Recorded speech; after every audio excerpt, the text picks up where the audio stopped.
What's in the shadow position? This is usually the position for something that is unseen, that is unknown, that is not in our consciousness. It's something that is below the surface. Excuse me, below the surface, or is in delay, resistance, fear, or doubt is holding it back.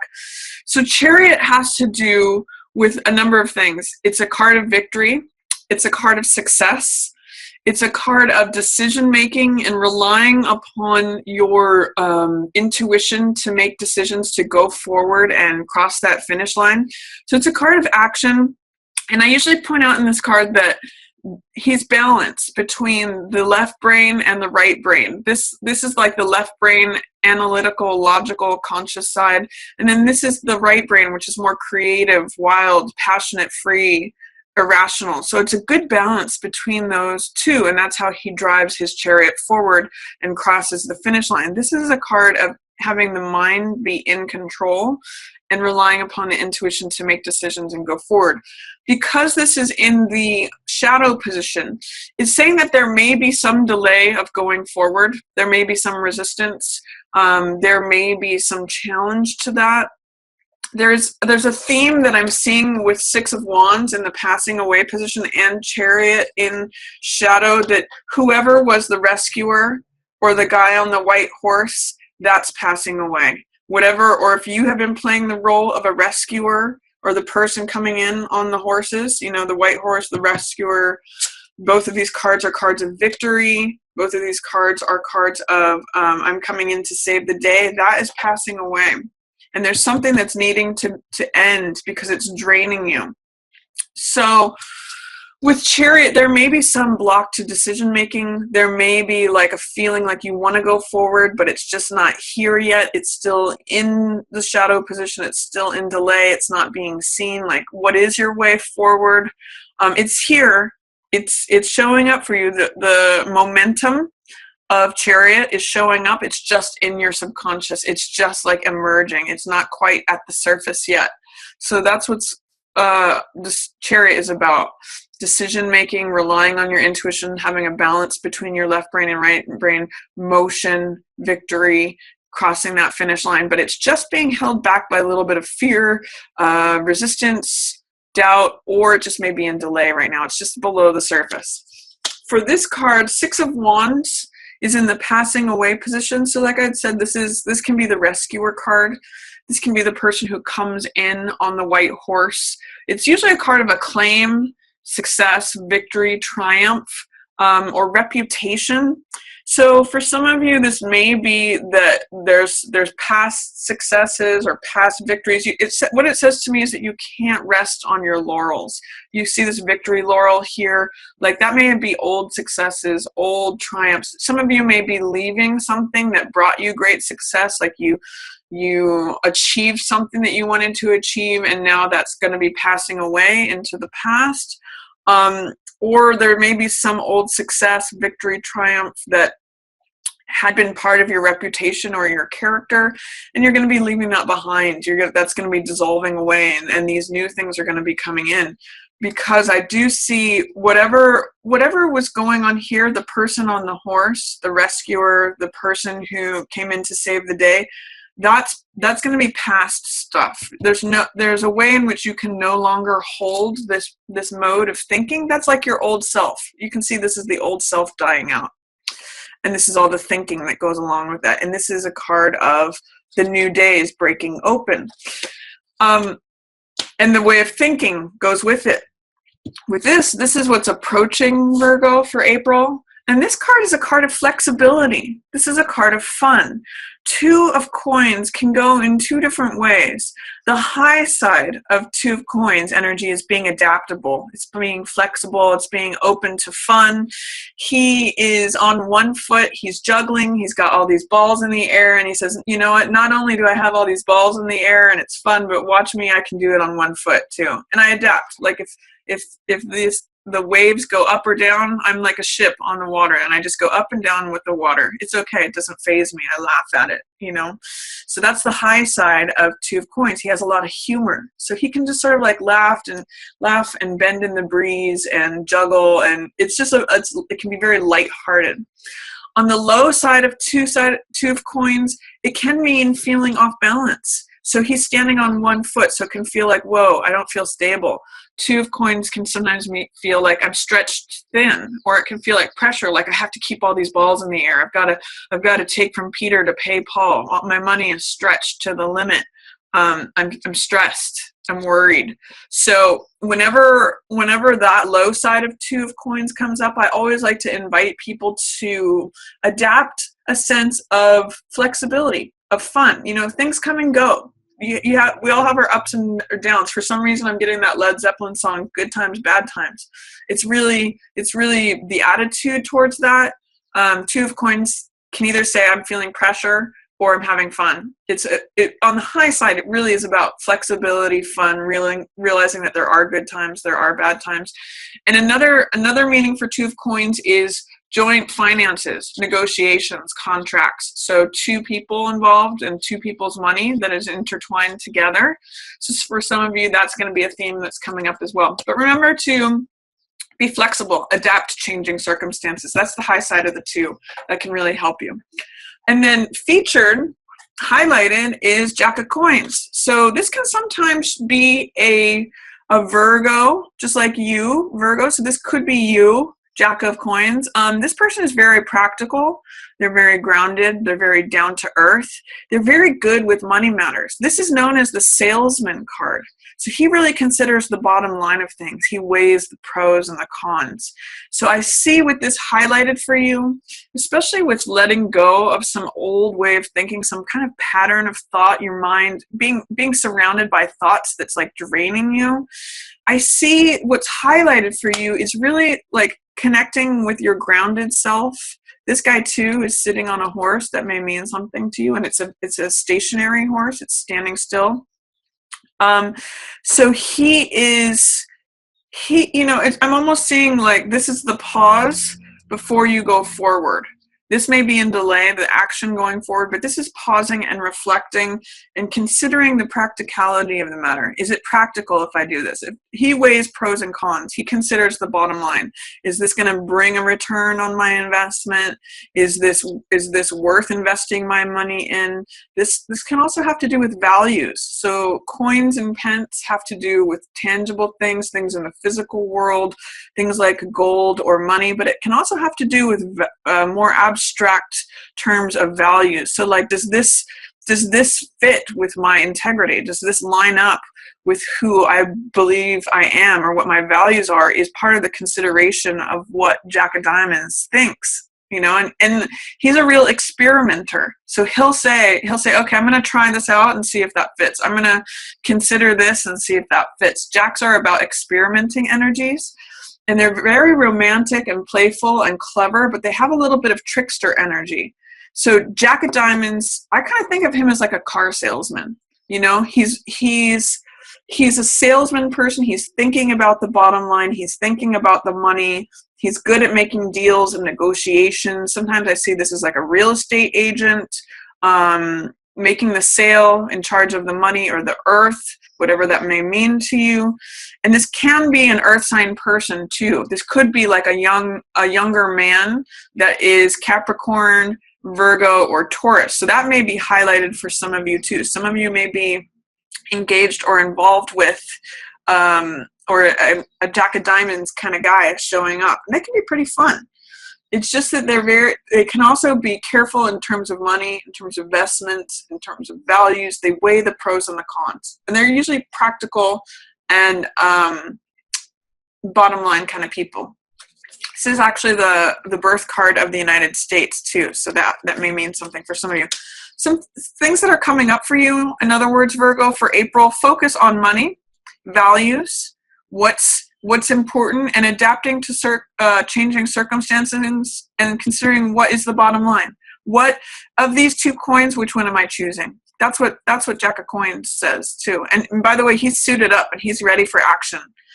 Action may still be waiting under the surface. This is going forward, but he's getting ready to go. So first week of April is Moon in reverse. I'm going to ask you what feelings are below the surface that feel unsafe to let up. That look, full moon, full feelings, a moon represents our emotions. So when the moon is full, we're full of emotion. That's actually where we get the word lunacy from, or lunatic. Luna is also another word for moon.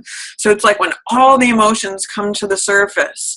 And I usually, because you have that Scorpio theme with that new moon in Aries in your 8th house, this is letting emotions come up from the subconscious and letting them be safe in the gentle night of the moonlight. It's not during the harsh light of day. It's allowing emotions and feelings to come up, bubble up to the surface for evaluation. And again, just like Chariot, we've got their wild side and the domestic side here. We've got the wolf, who represents the right brain, creative, wild, passionate side, and then the left brain, which is the dog, which is more careful, cautious, loyal, left brain, stable. So between stability and instability, allowing these feelings to come up for evaluation, what's true, what's constant versus what's changeable. And then that will take you forward to your new path that leads to the unknown. It leads you through this portal, through these doors.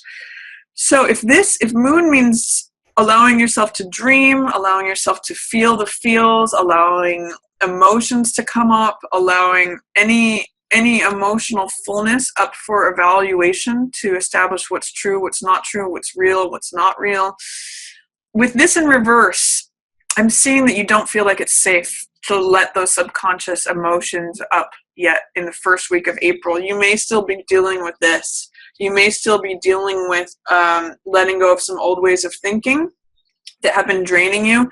And this may be what wants to come up, but is not ready to. It doesn't feel safe yet. Or there is, when a card is in reverse, there is some sort of fear, doubt, resistance. This is something that's showing up for you. So moon energy has to do with testing what's real, looking past illusion, allowing subconscious emotions to come up for evaluation to go forward. And evaluation has to do with, considering left brain, right brain. Is this from my logical side, or is this from my wild, passionate, irrational side? Both of these have value. Ask yourself, what is it about the moon that wants to come out? Am I ready to allow those emotions to bubble up? And you may want to keep a dream journal when moon shows up.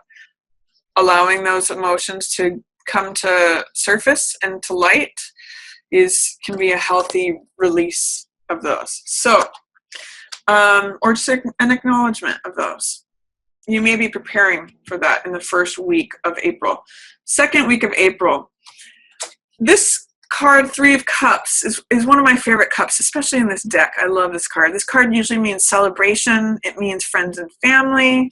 It means like-minded people. So sometimes I see this as artists and musicians. Usually they're celebrating, having fun, hanging out together, doing things that represent your community, your tribe, socializing, having fun, going to parties, just kind of having fun with your friends, or even could be like coworkers at work. When it's in the reverse position, I call this the peanut gallery. So it means that people may be gossiping behind your back, or you may see some criticism in the second week of April. You may come across, little comments from what someone might call the haters, or just people who don't really see eye to eye with you, people who aren't being supportive. Don't give this any time or attention. It is just the peanut gallery. It is just like, I don't know why I'm getting like Hollywood squares for some reason. It's like the audience or something. It's just like nonsense. It doesn't really concern or affect you. If you tune into it, it can drag you down. It can drain all of your emotional happiness out. So don't pay attention to the haters or the peanut gallery or the hens clucking second week of April. It's not. There may be some jealousy. Some people might be jealous of you when this card shows up. Don't worry about it. It's sort of just like that is noise in the background that you don't need to be concerned with. They're not your people.